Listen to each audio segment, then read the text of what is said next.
The Summer Games Minute, brought to you by Mass Mutual. It is one of the most coveted trophies in the world, but are gold medals really gold? Well, mostly, they're not. The gold medals given out these days are nearly entirely silver and are plated with pure gold to give them that iconic sheen. Silver medals are, of course, made with silver, and bronze medals are a combination of copper and other metals like tin or zinc. And while winning an Olympic medal is priceless, the value of the materials in the medal are not. In recent games, some of the materials used to make the medals have come from recycled cell phones.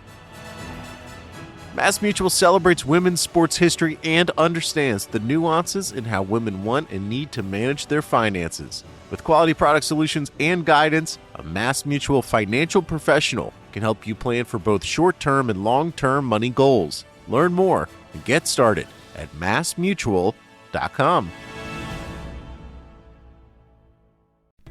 As you've probably heard by now, we've teamed up with BetMGM this season. We'll be using BetMGM lines to make all of our picks, and we'll have special offers for our listeners each week. If you haven't signed up for BetMGM yet, use bonus code The Athletic, and you'll get a 1-year subscription to The Athletic, plus up to a $1,500 first bet offer on your first wager with BetMGM. Here's how it works.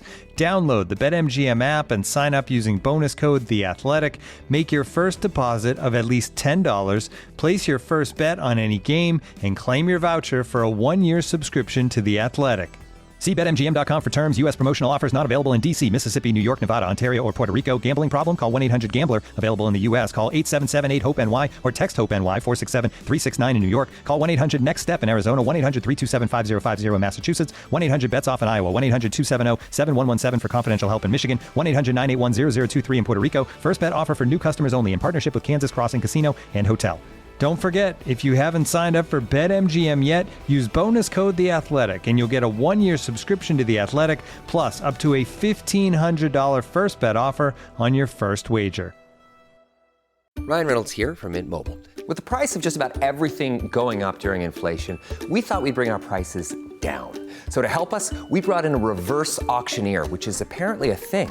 Mint Mobile Unlimited Premium Wireless. How to get 30, 30, bit to get 30, bit to get 20, 20, 20, bit to get 20, 20, bit to get 15, 15, 15, 15, just $15 a month? Sold! Give it a try at mintmobile.com/switch. $45 up front for 3 months plus taxes and fees. Promo rate for new customers for limited time. Unlimited more than 40 gigabytes per month. Slows full terms at mintmobile.com. The Athletic.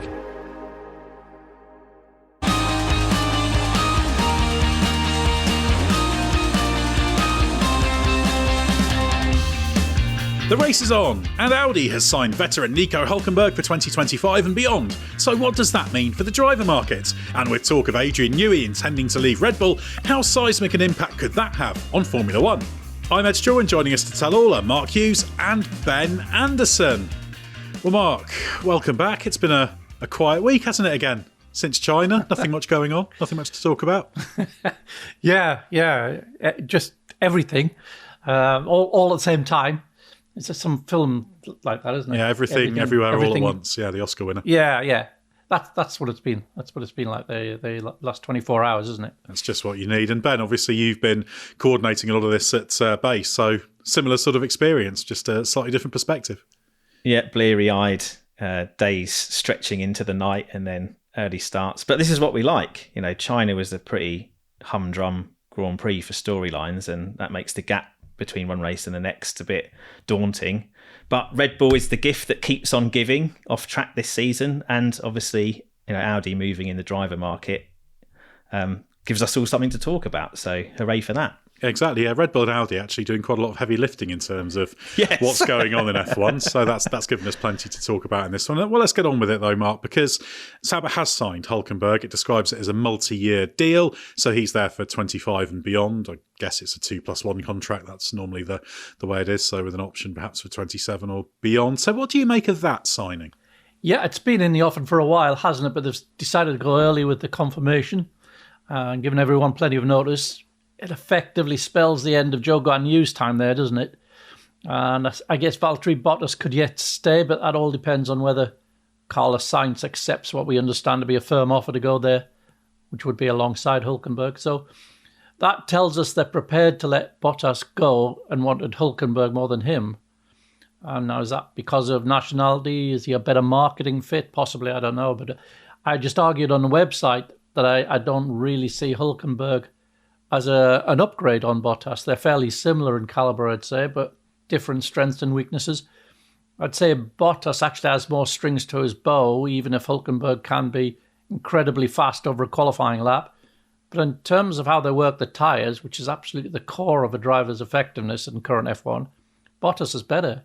It's not like he'd be eclipsed in speed by Hulkenberg either. He's got a very handy turn of speed himself. So nothing wrong with Hulkenberg getting that seat. And he's worked hard on re-establishing himself with Haas since being just a stand-in for a couple of years. But I think Bottas is a very easy driver to underrate. And I think he could quite legitimately be asking himself, why Hulk over me? And of course, if Sainz doesn't go there, then Hulk and Bottas could be paired, but with a slightly awkward dynamic. I think that would be an interesting contest, actually. And meanwhile, Sainz is looking at Red Bull, wondering what the hell he might be getting into there if he were to go there. And he's looking at Mercedes, but isn't convinced he's top of their list. So it's a very, very difficult one for him. I don't think drivers is necessarily the biggest drawback for Sauber at the moment. I completely get the idea of the soon-to-be Audi Works team looking around to upgrade drivers if they can. But I agree with you, Mark, on the kind of Bottas-Hulkenberg thing. I think there's a few drivers in that region of the grid who are kind of much of a muchness overall. There's little bits in the favour column on one and drawbacks in the other. And probably the prior relationship Hulkenberg has with the senior management and Andreas Seidel, and the fact that they were courting him already last year kind of gets him over the line. The German nationality as well for that team. It's a good tiebreaker for them, isn't it? If they're kind of got marginal decision to make over a pool of drivers. But the fact that the interest is long standing is interesting to me, because it suggests that already faith in. I think Zhou, it's quite clear, is a step behind or 2 steps behind Bottas, but the faith in Bottas was already lost. And I'm not totally clear on why that is. I accept that he has a lot of strengths as a driver. I'm not fully convinced he's as on it in his post-Merc guys. And I'm not sure if he comes across as a bit too silly now and someone who's kind of just out to kind of milk his career and have a good time rather than a serious kind of prospect that you build a works team around. I don't even know if that's fair, but what doesn't quite make sense to me in this picture at the moment is why, because his driving performances have been fine. The car is more of a letdown than he is as a driver. So why has the incoming senior management lost faith with him? Well, I think they pretty much resolved by the end of last year that this was going to be the last year for both Zhou and Bottas. I think they want an all-new driver lineup. Bottas was a bit patchy at times last year. There were concerns in the team that maybe he was distracted by other things. But actually this year, He's come in and he's delivered consistently. I think Bottas has had a strong season. He's been very quick in qualifying. He's been extremely unlucky with the pit stops, the engine failure in China. He could have 2 or 3 points finishes by this stage in terms of what he's been doing. He's had a few moments where the decision-making on first laps hasn't been perfect. That's not a classic Valtteri Bottas strength, it's fair to say. So I think Bottas is driving pretty well. So I think he's really in that position of he's a fullback. We don't know exactly how they see it, because basically they're going to wait for Sainz as long as it takes. Yeah. And that's going to take quite a while, because Sainz is hoping something might open up. He's not best placed for Red Bull because they're leaning towards keeping Perez for another year. They just want to see if he can keep doing what he's doing and avoid the previous slumps. Mercedes have got this most outside of outside microscopic hopes that maybe there's some fantasy world in which Max Verstappen signs there in 25, this infinitesimal chance. And if not, I think Antonelli they're very keen on. So Sainz is almost the fallback option there as well. But I quite like Sainz's approach in that he's thinking, well, I need to stay in a front-running car, so I'm just going to wait and see if something changes at Red Bull or Mercedes, or who knows. You never know what can happen elsewhere. We've seen these shocks in the driver market. It doesn't appear to be any way into Aston Martin, but let's say Lance Stroll were to decide he wants to go and do something else, then that would be a logical move, but I don't think Aston Martin's on the table. So he's in a holding pattern, and Audi have decided that they're willing to wait, and it could be quite some months. So, but how long are they willing to wait? That's the key thing, that's the isn't question. it? But I think that's why Hulkenberg is a significant signing, because they've got one locked in. They've got one of their choices. So whatever happens, if you get to after the August break even, there will still be good options on the market. Bottas at worst will probably still be available. Who knows where the Alpine drivers will be at? We know they quite like Ocon. So there's possibilities around. Whereas if you had two vacancies, I think you'd be a little bit more worried. You could take issue about whether Hulkenberg's the ideal choice, but I think that's the thinking. But I guess the real question is whether they could have done something better than Hulkenberg. There's the dispute about whether is he a move up from Bottas? Is there anyone else anyone would have been pursuing? An Ocon, Gasly, any of these sort of people who are littering up the place? Well, they're good drivers, everywhere in that part of the grid. There's nobody that you would look at and say he doesn't deserve to be there. Gasly is very quick. Ocon's very accomplished. I don't think there's anybody stands out that you think, oh, why didn't I put him in? That's the key thing, isn't it? It's like Hulkenberg's close enough to all of those guys that with the prior knowledge of what he's about and the fact people in that team have worked with him before, I think that gets him over the line as a kind of safe banker rather than thinking, right, we're going to take a punt on two drivers, however good, that we've not worked with before. We have no idea what they're going to bring, what dynamic they have, what personality they are, how they're going to fit in with the team. So I think Hulkenberg, he's a safe choice. Yeah, and of course, Andreas Seidel, the CEO of Sauber, knows Hulkenberg from the Le Mans programme in 2015. Yeah. And of course, Hulkenberg won Le Mans in their first Porsche with Nick Tandy and Earl Bamber. So he's got a bit of experience of working with him. I guess one driver who is in a weird position in the driver market is Alex Albon, because as I understand it, Williams have got an option on him next year. But there's all sorts of discussions going on about a longer term deal. They might be tempted, if he doesn't commit for longer, to look elsewhere for 25, which I think is a means to put a bit of pressure on him, so he can't just think, well, I'll do 25 and then move on to wherever. So I think Albon's the other driver who, if you were Audi, we know Andreas Seidel rates Albon as well, might have looked at, although it's one of those ones that, again, they'll have to wait, or there could be a cost attached to it. But that could fit in actually quite well with that Albon stuff going on over the coming months, because you could get to the point where Sainz says yes or no, and Alex Albon could be available, which would be a great signing. You could do a long-term deal with him, and that's a very good choice as a second prize to Sainz. So I think that's kind of the way I'd be thinking. Anyone else be going that way? I think it's complicated with Albon, though, isn't it? Because Williams have done a very kind of clear hands-off at the start of the year. He's our guy and he's under contract. Yeah, but if they're genuinely willing to let him go if he doesn't do a new deal, then that changes. But that's the big if that you can't count on.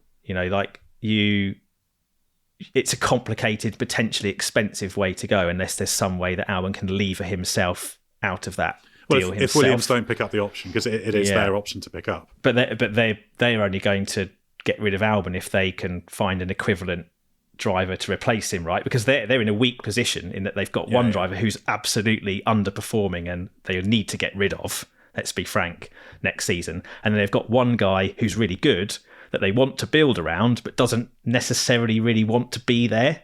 And so they've got this kind of awkward dynamic to manage with him, plus a seat that they have to fill. So they don't have that strong position that Audi's now put itself in, where they've got a recognised banker already locked in, and then they can chase after their number one target. Yeah, exactly. And it's all well and good to take the position of, well, we might let you go in 25 if you're just going to go somewhere else in 26 as a theoretical position. But yeah, it could leave them a bit like Williams have been talking to a lot of people, including Carlos Sainz, actually. So yeah, I'm really interested to see how that goes. But the Sainz question is interesting, Mark, because I don't know about you, but I just think all roads point to Audi for Sainz. I think he's right to hang on, but I just don't see it opening up for him. Exactly that, yeah. He's, as you say, there are these possibilities around, but you know, if you attach probabilities to each of them, they're none of them looking very, very strong. And there's this just path of least resistance taking you down that Audi channel, isn't it? But it's, you know, it's a project that's probably going to be a few years in the making of being competitive. And you know, he's a guy approaching 30.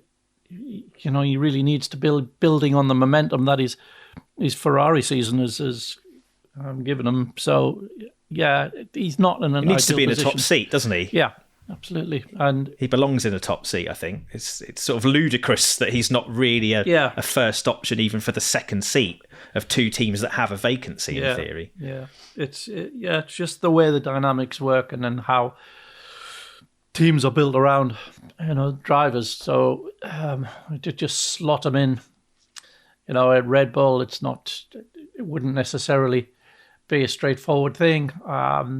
So do you think Verstappen would nix that? No, because I know I at don't. Toro Rosso there was the whole dads thing, but you don't think Verstappen would be bothered? No, I really don't. I think that's the sort of chicken feed now. All those years ago, how they got on as rookies. I really don't think Max would be in the least bit bothered. Carlos is a feisty sort of character, more so than Checo.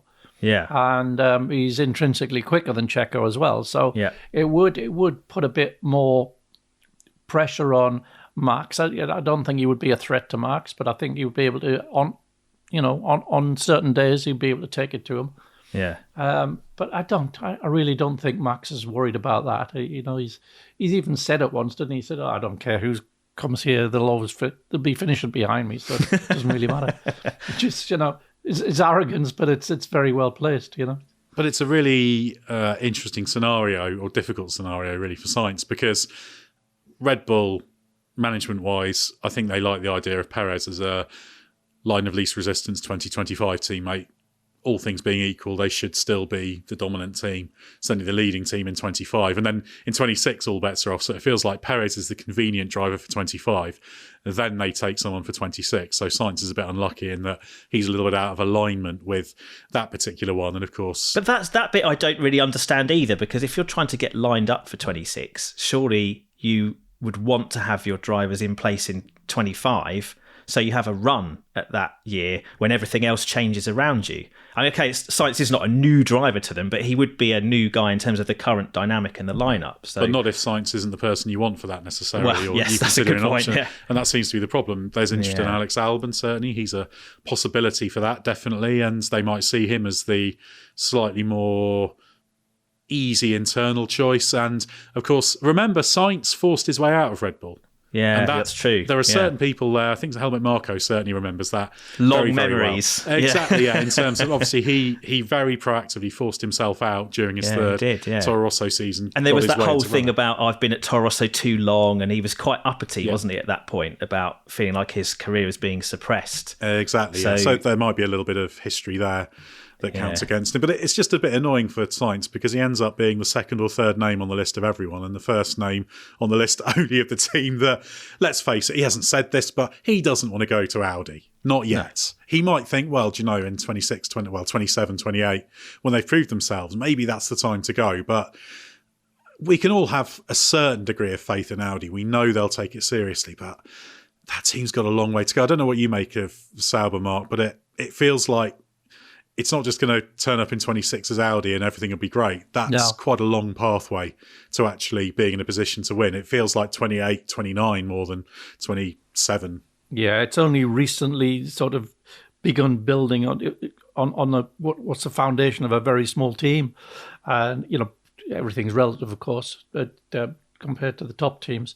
And it's just, they weren't even spending up to the budget cap year before last. So this is not a team which is already has got everything in place and is just sort of waiting to pull the trigger. There's a lot of work to do yet. There's a lot of basic groundwork to do before that becomes a really serious front-running team. And it's a team that almost went under as well. So not only a small team, but one that was almost completely gone.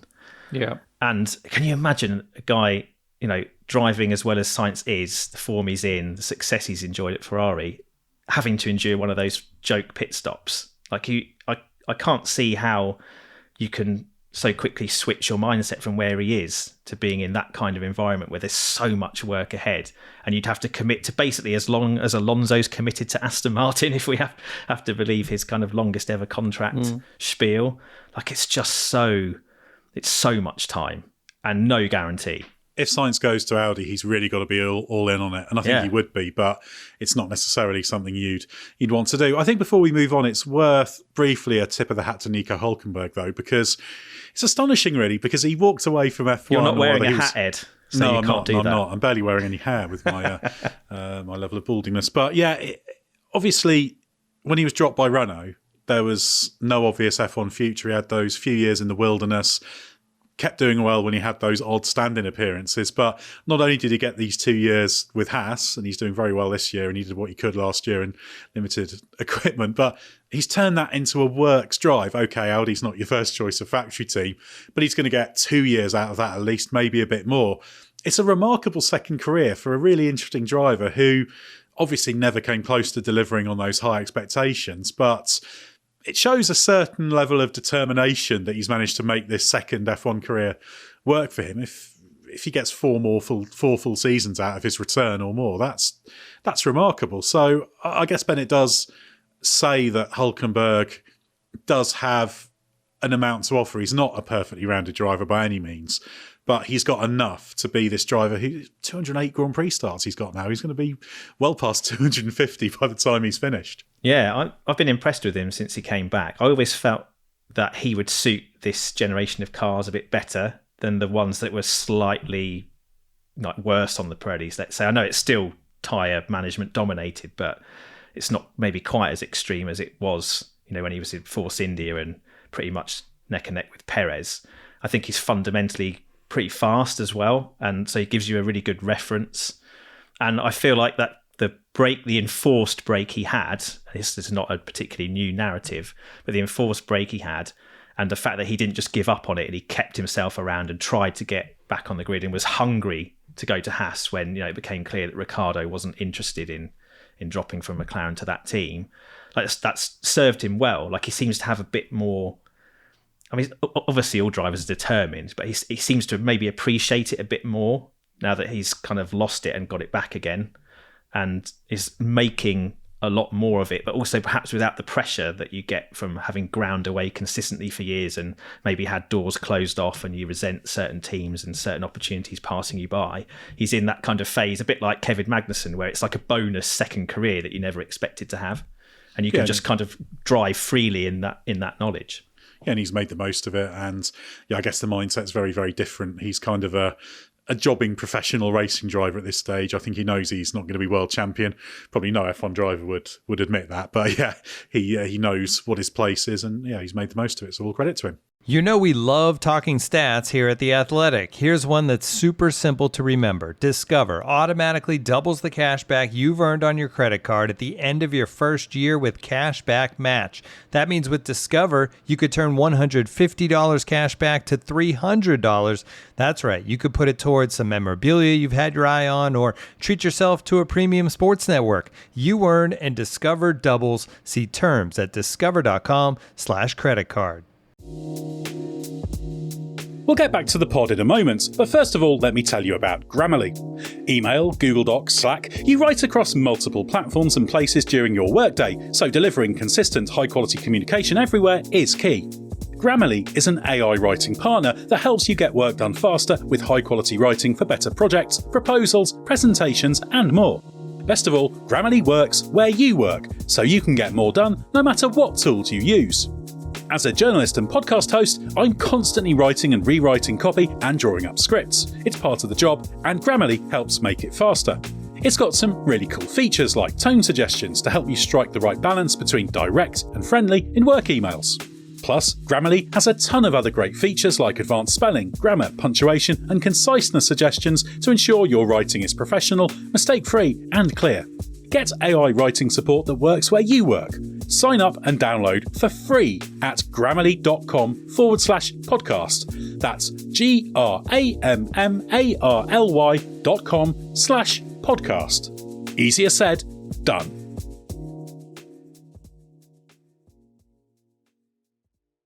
Ryan Reynolds here from Mint Mobile. With the price of just about everything going up during inflation, we thought we'd bring our prices down. So to help us, we brought in a reverse auctioneer, which is apparently a thing. Mint Mobile Unlimited Premium Wireless. How to get 30, 30, bit to get 30, bit to get 20, 20, 20, bit to get 20, 20, bit to get 15, 15, 15, 15, just $15 a month? Sold! Give it a try at mintmobile.com/switch. $45 up front for 3 months plus taxes and fees. Promo rate for new customers for limited time. Unlimited more than 40 gigabytes per month. Slows full terms at mintmobile.com. Let's get on to the question of what Haas is losing, Ben. Hulkenberg, as you alluded to earlier, it's very much been their spearhead since the start of last year. So that's not ideal for them, even though they'll have very much seen it coming. Yeah, not ideal. I think, but I mean, I think they could see it coming, right? You know, the fact that there was interest in Hulkenberg last year, the fact they had to trigger the option in the contract to ward that interest off, they probably expected and planned for this scenario well in advance. And it was interesting. It's interesting now to reflect on comments Ai Komatsu was making around the Chinese Grand Prix and talking up Kevin Magnussen more and more, probably in the expectation that, you know, he's more likely now to be the reference driver that sticks around next year when, as I expect, they move heaven and earth to get Ollie Behrman in the other car. That seems like a no-brainer now that there's a seat open. But it doesn't obviously guarantee that Magnussen's the guy they put in alongside. He'd be, again, the safe choice for them now that Hulkenberg's out of the way. Strengthens Magnussen's position. He's driving a lot better. But again, there seems to be so many very good quality midfield F1 drivers on the market for next year, with a couple of really exciting rookies likely to come in as well. It kind of strengthens the team position in terms of not needing to go too early. You know, there's a good chance that Haas could land an upgrade on Magnussen if they wait rather than commit now. Bottas would seem like a reasonable candidate there. Komatsu did allude to the fact that they needed certain types of drivers, and I think that was meaning because of the type of team they are. Experience is doubly valuable there, and yes, I think it was almost certain Behrman was going to be in the car in 25, even before he had his Saudi Grand Prix sensation in his stand-in role, and I think it's just become completely certain. He's got 6 FP1 outings. He's starting at Imola for Haas, and the car's quick as well. So, for the guys in that region of the grid who, you know, say if you're an Alpine driver and you want to get out because you feel like that's become a basket case, or you're Bottas and Sainz commits to Audi and suddenly you're without an option, that's a quick car to land yourself in. So I think Haas is, although it's a small team, I've underestimated how good they would be this year after all the upheaval in the winter. They're still kind of, you know, probably 6th, 7th quickest on average, pretty consistently, sniping for lower points. Yeah, so I mean that's upper lower midfield, isn't it? So that makes them quite attractive in this region of the grid. Yeah, and I think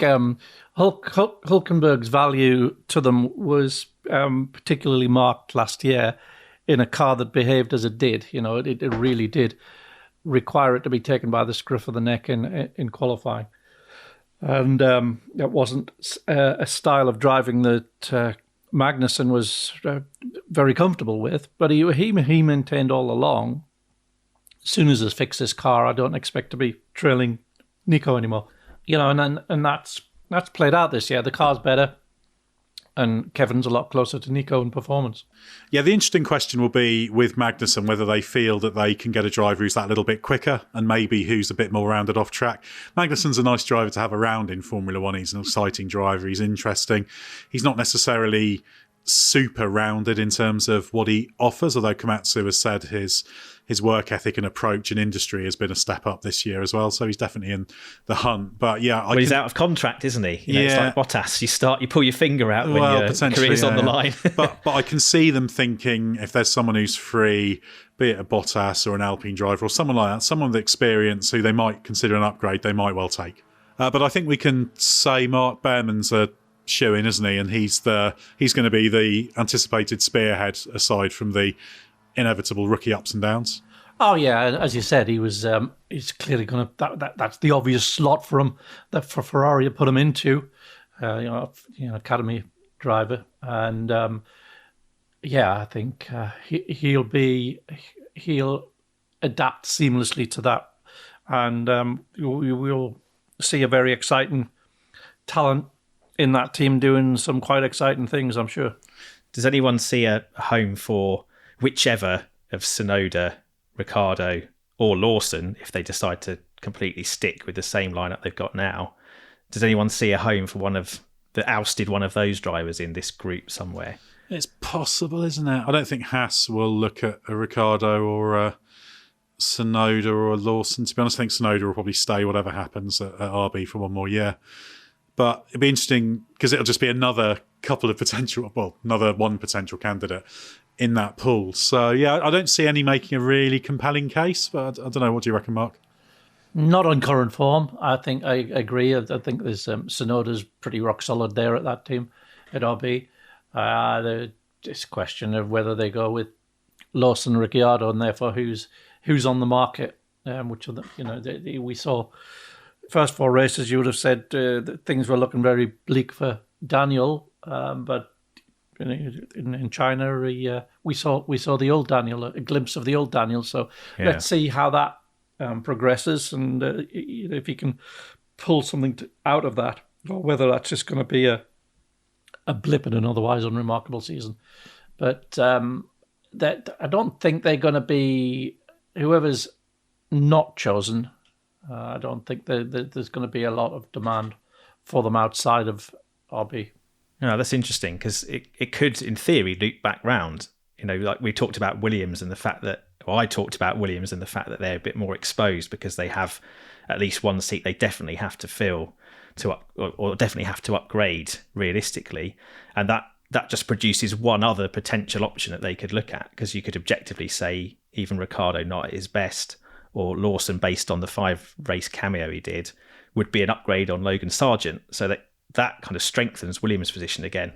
Sure, yeah, that's true. Yeah. Yeah, I think one thing we can say is there's going to be a number of drivers who are going to be disappointed because Behrman's going to be on the grid. Antonelli will either be in Mercedes or in Williams if they decide not to take him, I'd have thought. Yeah. So people like Joe, Bottas, Magnussen, Ricciardo maybe. I mean, Sargent's got 1.5 feet out the door already. I think to have any chance. He's history, isn't he? Well, I think aside from the fact that there's always that tiny chance you can capitalise on the power of incumbency, and if he were to string together a really good season from here, really good, then they keep him. But I don't think there's any evidence to say that he will do that. So that's purely a long shot. And indeed, there's rumours about him being out earlier than that are persistent. So yeah, it's going to take a while. I think Sainz is going to be the key player here in terms of his decision, and that could be quite a long way away. I think Audi have set their stall out to wait.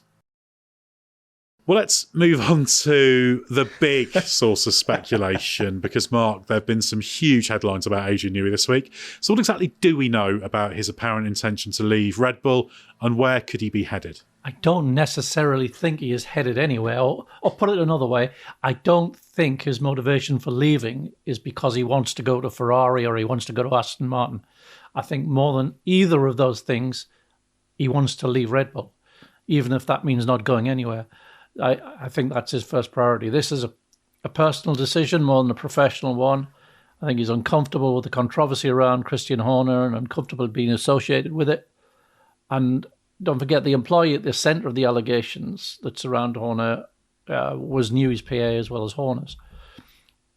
Now, Red Bull say he's contracted to the end of 25, and there would be another year of gardening leave after that if he wanted to join another team, by which time he'll be 68. And there are other complications too, such as the RB17 hypercar project, which Red Bull's invested heavily in, but which is Adrian's project. So you'd think if he's locked into a contract, as Red Bull insist he is, surely he can't work for a rival until 27, right? But not necessarily, because of the controversy that's surrounding this team. That could form the basis of a legal battle, if you're talking of in terms of your reputation. So it's potentially very messy. And alternatively, he could just retire, and there'd be no need for a legal case, because you can't make somebody come to work, but you can use the contract to stop them working for someone else. So, but if he just retired, that wouldn't be the case. He's yet to confirm he wishes to leave. He hasn't officially told the team that, but we know he's discussed it with some key advisors, and that's the first thing. So if that gets settled, and only then might we consider if he goes to Ferrari or Aston or Mercedes or McLaren, wherever. There's nothing to suggest he has an agreement in place with anyone, but there are many at the senior level of Formula One management who would love to see him at Ferrari for the sake of a more competitive championship. But I'd say be careful what you wish for, because if Ferrari hit the new power unit regs and they've got new in place too, you're potentially just swapping the livery of dominance, aren't you, from blue to red? So, yeah. I think it's a long way up in the air. I don't think it's some plan that has been settled and we're just waiting for confirmation. I think there's a lot to still happen yet. Well, there'll certainly be loads of other teams that are trying to get Newey on board, although it's a little bit late, really, ideally, for 26, because he's got his contract that apparently runs through to the end of next year, and then any non-complete clause, etc., etc. As you alluded to, it could be some time before he's in. So who knows? I guess if you can get Newey, you get him and you make the best of him, whatever happens. 100%. So that's the interesting thing. But I guess the big question, Ben, is what that would mean for Red Bull. Because regardless of what he does, even if he says, do you know what? I've done it all. I'm going to go and enjoy my retirement now. You still lost out on Newey. And even though he's not doing the heavy lifting, as we've discussed at length before, he does inject that creativity, those ideas, that conceptual value into the team. Yeah, well, he's the greatest Formula One car designer of the modern age, possibly ever. We've discussed before on this podcast how he's kind of like having 5 or 6 different people rolled into one in terms of the breadth of experience he has and the perspective he has. There's no way that Red Bull can't be weaker if he leaves. But at the same time, because he's been so kind of peripheral for a while, they've spent the past 10 years making sure that he sticks around, or at least so he can't go to a rival and strengthen them, and then sort of calling on his brilliance as and when they need it and as and when he's been more inclined. But because of that kind of fluid position and the fact that he's not, I guess he's been kind of like a glorified consultant rather than a kind of all-in, hands on the pumps every season technical leader. They've had to build a structure around him to kind of compensate for the gaps that would inevitably leave. So this would be the point at which that structure gets properly stress tested again, a bit like in the kind of earlier hybrid years when he really got fed up with F1 and Renault especially, and kind of went off to do the stuff with the yachts and whatnot, and it just kind of parachuted him in occasionally when they had big problems to solve. But those cars weren't so much his imprint, but they nevertheless had him as like a backstop to help them problem solve their way out of trouble quite successfully, usually. If he's gone, obviously they won't have the backstop anymore, but you'd expect that the structure that they've been building and reinforcing over the past decade would be able to pick up most of the slack, and it would be the chance then for the guys who've kind of been living in Newey's gigantic shadow for years and years to have their chance to really shine and show that they can do it without him. You would expect that they could survive without him and still do pretty well, but it depends on whether there's then other unravelings that come from the whole situation of Horner and whether other people feel similarly, and it would feel like the beginning of the end, certainly. Yeah, it's a strange situation, really, because it'll all depend on what's in Newey's mind about what he wants to do, and that's very, very hard to guess at the moment. We know he's a very driven, competitive character, so he will probably have a clear idea of what he would like to do, even if it's not with what specific team. I must confess, I still find the idea of him going to Ferrari somewhat odd, because I'm still not sure that's something he really wants to do, but only he'll really know that. Perhaps it could happen, and plenty of people would want it to happen. But in theory, he could stay at Red Bull, couldn't he? If the situation is wrapped up in the Horner thing, and then some scenario happens whereby Horner just basically has to fall on his sword because it's all become untenable, then that solves the problem, doesn't it? If it's a personal thing around that case. Well, and Horner's gone, then Newey doesn't have a reason to leave anymore. So it could be a play in that regard. But there could also be other reasons about 26. Maybe he doesn't like the power unit project. We don't know. Does he not like the Formula One regs? In which case, does he want to do Formula One? And I he guess, never likes the Formula One regs, does he? Well, I guess the other thing, Mark, is you never know what he can do, because there's all sorts of models for this, because we talked about the fact that Newey isn't kind of 24/7 on F1. But there's other models. There's like the Rory Byrne model at Ferrari, because it's easy for people to forget that Rory Byrne is still a consultant with Ferrari. He has an office at Maranello. He does breathe on their F1 program as well still. And obviously Rory Byrne is another of the great designers, one who doesn't get quite as much as much press almost as Newey, but he's been an absolutely hugely influential figure in F1. So is there a kind of Newey type role where he takes that extra step away, but it's a semi-retirement kind of deal like that? All of these things seem possible. I guess it depends. Whatever Newey wants, he's going to get, isn't he? Yeah. Surely. Absolutely. He can shape his own destiny, really. He can shape how he wants to work, or how much or how little he wants to be involved. The moments of clarity and inspiration when you're coming up with new regulations and how you approach a particular problem, from left field sometimes, all these things that is historically brilliant. They're gold dust, and you can't get them anywhere else. So, yeah, he's carries an awful lot of power to sort of shape things as he would want them for, a guy in the latter half of his 60s who probably doesn't want to stop just yet, but probably doesn't want to get into the starting a whole grind of a big new project to be in charge of. I don't see that he would be looking to be in charge of anything. He'd be looking to sort of continue in the way that Red Bull have used him in the last few years. Well, that's the essential thing. Any team who were to recruit him would have to disabuse himself of the notion that he's going to be the 24/7 chief technical officer doing absolutely everything. That's not going to be what he's doing. That's not the best way to harness him. And in fact, your best thing to do is to give him that, not light duty, that's not the right thing, but if you give him a varied portfolio, obviously he likes doing some of the road car projects and that kind of thing, and you let him be that creative force and just be influential in feeding in ideas and giving little nudges here and there, that'll work really well. But I just feel like if you're somebody who's going to spend big money on him, there's going to be that temptation to try and force him into doing things that you want and do everything.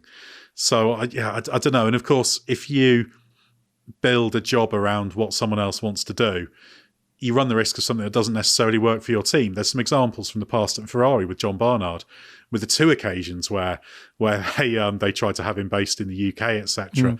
So I think if you're Ferrari and you want Adrian Newey, you want him to be in Italy for a decent amount of the time as well. So it's really...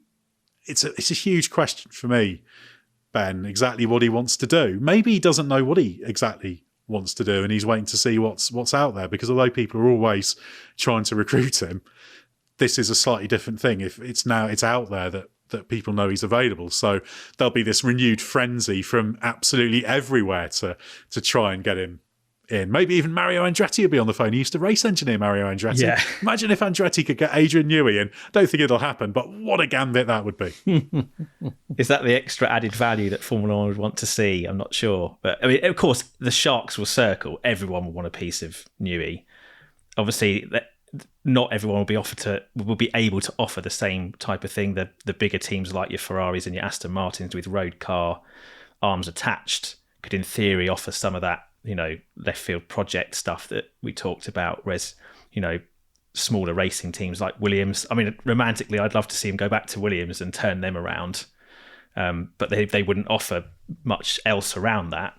But equally, they'd be the kind of team that would absolutely take him in any capacity. If he were to do 1 hour a week for them, I think they'd be delighted to have that kind of input. Well, you never know. They could offer him a stake in the team, try and close the circle of his career. I mean, I think say in the drivers, that went well, didn't it, the last time? No, exactly. But the thing is with Newey is I don't think he's motivated. He's not motivated by money. He's motivated by very specific things. He's a very particular character. And it won't even necessarily be the team it's not going to be the team that's the most obvious place to win or anything. But there will... That's why I mentioned Williams semi-seriously. I think that's the kind of thing that would appeal. Yeah. It might just work. I mean, if I was Williams, I'd be saying, right, here, have a bit of a stake in the team. And again, for Newey, the stake wouldn't be a financial thing, even though it'd be worth a huge amount of money. It would be what it means, what it symbolises. Yeah. I don't know. It's a double-edged sword, isn't it? Because I feel like with the Red Bull thing, like they have tried so hard to keep him happy. To their own benefit, but also to deprive rivals from the opportunity to snare him, take him away and strengthen themselves. But by kowtowing to Newey and giving him everything he wants, that inevitably is going to create stresses elsewhere in the organisation. I think you're probably already seeing some of that with this other speculation about Pierre Vacher maybe leaving Red Bull and going to Ferrari or wherever, because he's working as a very senior person within that Red Bull structure that's been created kind of around or to the left of Newey, but yet Newey gets all the credit for what Red Bull does. And so it's one thing to have the blessing of that genius and that particular skill set, but for the people working elsewhere in the team, you're forever subjected to the weight of that and how it affects your work and how your work's perceived. So any team that takes Newey, if they try to replicate what Red Bull has done, I mean, I think you'd still, whatever your structure is, you'd say, right, let's start again. We're going to get him in. And it would be a bit like McLaren with Sanchez. You know, we've signed him under one guise, but actually we've changed it and now it won't work. You probably would just take the hit if people want to leave. But you would have to expect in most teams, other than the smaller ones, there's going to be a massive disruption associated with taking Newey on. Yeah, and it wouldn't be easy on the cost cap either, because although the top three paid are exempted, depending on exactly how you structure it and how you employ people and that kind of thing. So potentially it could either be a cost beyond that, or it could boot someone else out of your top 3 hours. So there's all sorts of complications there. But I think probably Newey's the kind of person that people will make a play for, no holds barred as much as we can give them, and then we try and make it work. But I guess that's the key question mark, isn't it? Is it a simple no-brainer that if any team can get him, they should get him and just make sure they make the most of him? Is that just the strategy? I think so, but it's also, you got to bear in mind he's not necessarily available. He might not be available for another 2 years, 2 and a bit years. So I love the idea, incidentally, of a return with Andretti. It's a fun idea, but I just wonder if something like that. Actually, the timeline for them would be good, wouldn't it? If not realistically looking at getting in until 2028 with the works engine, actually that could line up quite nicely for Newey. I just wonder if that it might be a fun idea for Adrian as well. But yeah. Well, it's the kind of thing. I mean, I only float it as, wouldn't that be a fun idea? But it's the kind of thing that could work for Newey. It's the way his mind works. He's not a mercenary by any stretch of the imagination. He's very competitive, but there's certain types of challenges that would engage him, and you never know. But it could also just be, as we've talked about, he could just think, do you know what, I'm not that keen on this anymore. I want to go and do something else. Or I want to go and enjoy a well-deserved retirement. He's achieved... Ross Brawn gone fishing. Yeah, well, I'll see you later. He's achieved everything in Formula 1 a million times over, hasn't he? So there's nothing he can do other than the same thing yet again. So if he did, that would be well-deserved. Yeah, and don't forget, when he left McLaren for Red Bull, he was leaving a World Championship contending team for a mid-grid team. You know, there was something about the appeal of it. Yeah, very true. Yeah, so I think all bets are off, really. And I don't think we can rule out the fact he might stay at Red Bull, because it's not... The die doesn't seem to be completely cast. It may be in Newey's mind. He may have rock solid decided, but there's clearly stuff going on. There's nothing official, nothing formally announced. Red Bull have stressed in the few bits they've said that he's under contract for next year. So there could be some mileage for something to change in this. There could be something he wants to happen. We don't really know for sure, but if you were Red Bull, you would do everything you can to try and keep him on and keep him engaged, or as your second prize, stop him from joining up with anyone else. So yeah, but this is absolutely huge, and you've got to say it would be good for Formula One for him to move elsewhere, not just as a good storyline, but it would spread some ideas around. And again, it just shows the value of someone with his unique genius. So I think this story is going to run and run. I don't think we're going to have a quick and easy solution to this. So I'm sure we're going to talk about it plenty more. Well, thanks very much to Mark and Ben for your insight. There's loads going on at the moment, so keep an eye on our website and video channel on YouTube for all the latest. There's plenty more to listen to as well from the race, including and colossally That's History, Bring Back V10s, the Tech Show with Gary Anderson, our Formula E, MotoGP and IndyCar podcasts as well. Next time, we'll be looking ahead to the Miami Grand Prix, so stay with us for everything you need to know from the world of Formula One.